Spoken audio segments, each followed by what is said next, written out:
Semangat dong ibu bapaknya, kasihan anak-anaknya maju nggak semangat. Ayo dong semangat. Kasihan mereka menghafal lama-lama masa ibu bapaknya nggak semangat. Semangat. Madanya muna kadal.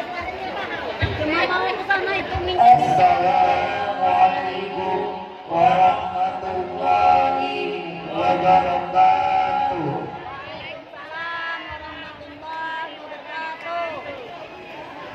Baiklah, duduknya saya di sini akan membacakan kitab Lubabul Hadis yang dikarang oleh Syekh Hafiz Jalaluddin As-Suyuti, halaman 9 jajar ketiga.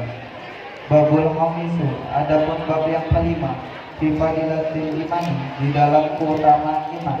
Qala Nabi sallallahu alaihi wasallam, telah berkata Nabi sallallahu alaihi wasallam, al-imanu, adapun iman, ma'rifatun, itu diketahui, bil qalbi, dengan hati, wa qaulun, dan diucapkan, bil lisani, dengan lisan, wa amalun, dan dikerjakan, bil arkani, dengan anggota badan.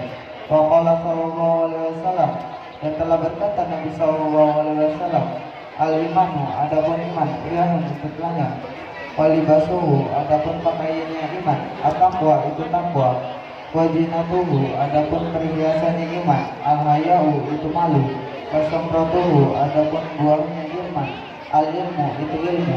Wa qala sallallahu alaihi wasallam, dan telah berkata Nabi sallallahu alaihi wasallam, la imana, tidak ada iman, lima, bagi orang, la amanata, yang tidak punya amanah, lahu, bagi iman. Wa qala sallallahu alaihi wasallam, dan telah berkata Nabi sallallahu alaihi wasallam, la yu'minu, tidak ada iman, ahadukum, siapa salah seorang dari kalian, hatta yuhibba, sehingga mencintai ahad di ahlihi, kepada saudaranya, kepada perkara, yuhibbu, yang mencintai, dinafsihi, kepada dirinya. Wa qala sallallahu alaihi wasallam, dan telah berkata Nabi sallallahu alaihi wasallam, al-imanu, adapun iman, bisa berilmu ini, itu tetap di dalam hatinya orang mukmin.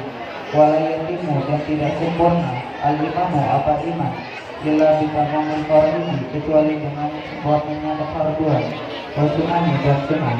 Walayat sudu, dan tidak rusak, al-imanu, apa iman, bila biduhudi, dengan ingkar faridi, kepada yang fardu, wasunani, dan sunnah.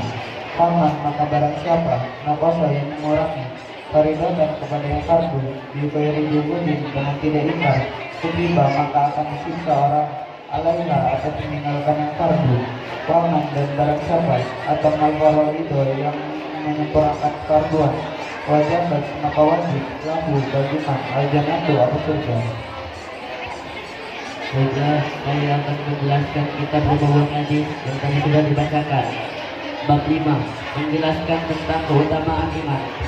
Nabi Muhammad SAW bersabda, al-imanu ma'rifatun bil qalbi, wa qaulun bil lisan, wa amalun bil arkan. Iman itu diketahui oleh hati, diucapkan oleh lisan, dan dikerjakan oleh anggota badan. Jadi iman itu mempunyai 3 unsur. Unsur yang pertama adalah unsur hati. Hati kita harus meyakini bahwa sholat dan lima waktu itu hukumnya fardu. Unsur yang kedua adalah unsur lisan. Lisan kita harus mengatakan bahwa sholat dan lima waktu itu hukumnya fardu. Dan unsur yang ketiga adalah unsur anggota badan. Anggota badan kita harus melaksanakan apa yang sudah kita ikrarkan, yaitu sholat dan lima waktu. Berarti belum sempurna iman seseorang apabila tidak memenuhi 3 unsur tersebut. Misalnya, dia sudah meyakini bahwa sholat lima waktu itu fardu, dan dia sudah katakan kepada semua orang bahwa sholat lima waktu itu fardu, sementara dia tidak melaksanakan sholat lima waktu tersebut, maka imannya belum sempurna. Kemudian sabda Nabi Shallallahu Alaihi Wasallam, al-imanu uryana wal libasul taqwa. Iman itu telanjang dan pakaiannya adalah takwa. Dan perhiasan iman adalah malu, dan buahnya iman adalah ilmu. Iman belum sempurna apabila tidak ada takwa, malu, dan ilmu. Karena iman itu diibaratkan manusia yang tidak berpakaian, maka pakaiannya adalah takwa. Dan supaya iman lebih pantas, maka harus ada takwa. Dan supaya iman lebih bagus dan indah, maka perlu dihiasi dengan malu. Dan agar iman berbuah, maka perlu ada ilmu.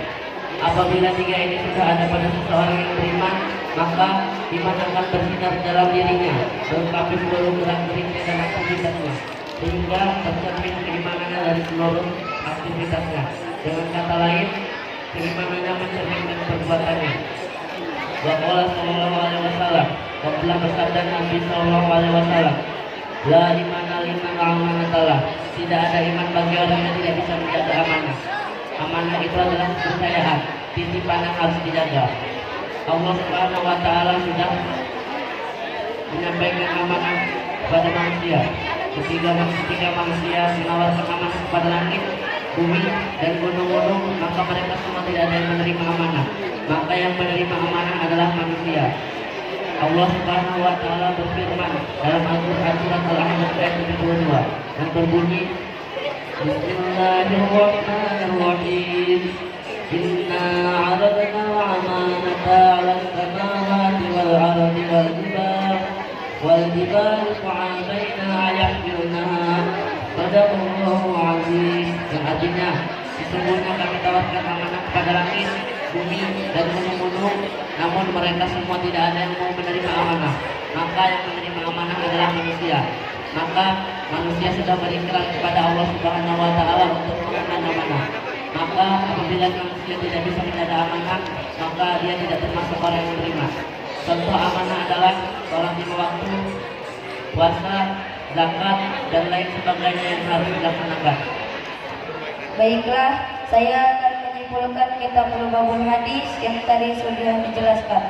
Jadi kesimpulannya adalah dalam hadis yang pertama tentang keutamaan iman, Nabi bersabda, iman itu mempunyai 3 unsur. Yang pertama, unsur hati, yang meyakini suatu perkara seperti meyakini wajibnya sholat. Yang kedua, unsur lisan, yaitu mengucapkan apa yang diyakini oleh hatinya, yaitu mengatakan bahwa sholat 5 waktu hukumnya wajib. Lalu yang ketiga, unsur anggota badan, yakni dengan melaksanakan apa yang diyakini oleh hatinya, yakni dengan melaksanakan sholat. Tidak sah iman seseorang apabila tidak ada 3 unsur tersebut. Walaupun salah satu saja dari yang 3 ada unsur hati dan lisan, tapi tidak ada unsur anggota badan, maka kita akan dianggap orang yang bohong, meyakini sholat itu fardu, dan kalau ditanya tentang sholat 5 waktu, dia mengatakan wajib, tetapi dia tidak melaksanakannya. Kemudian dalam hadis yang kedua, Nabi bersabda, iman itu telanjang, pakaiannya adalah takwa, perhiasan adalah malu, dan buahnya adalah ilmu. Artinya orang yang beriman haruslah mempunyai sifat takwa, karena iman tanpa takwa ibarat manusia tanpa pakaian. Dan orang yang beriman haruslah mempunyai rasa malu, karena malu itu adalah perhiasan. Orang yang mempunyai iman tidak mempunyai rasa malu, ibarat manusia yang tidak mempunyai perhiasan. Dan orang yang beriman haruslah mempunyai ilmu, karena iman tanpa ilmu maka imannya tidak akan berbuah amal. Kemudian dalam hadis yang ketiga, Nabi bersabda, la imana liman la amanatalah. Tidak ada iman bagi orang yang tidak memiliki amanah.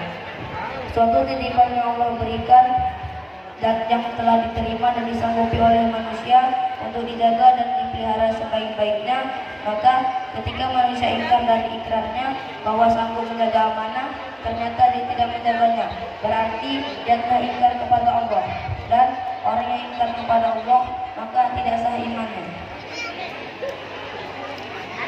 Mungkin cukup sekian yang dapat kami sampaikan. Kami akhiri. Wassalamualaikum warahmatullahi wabarakatuh. Waalaikumsalam warahmatullahi wabarakatuh. Berita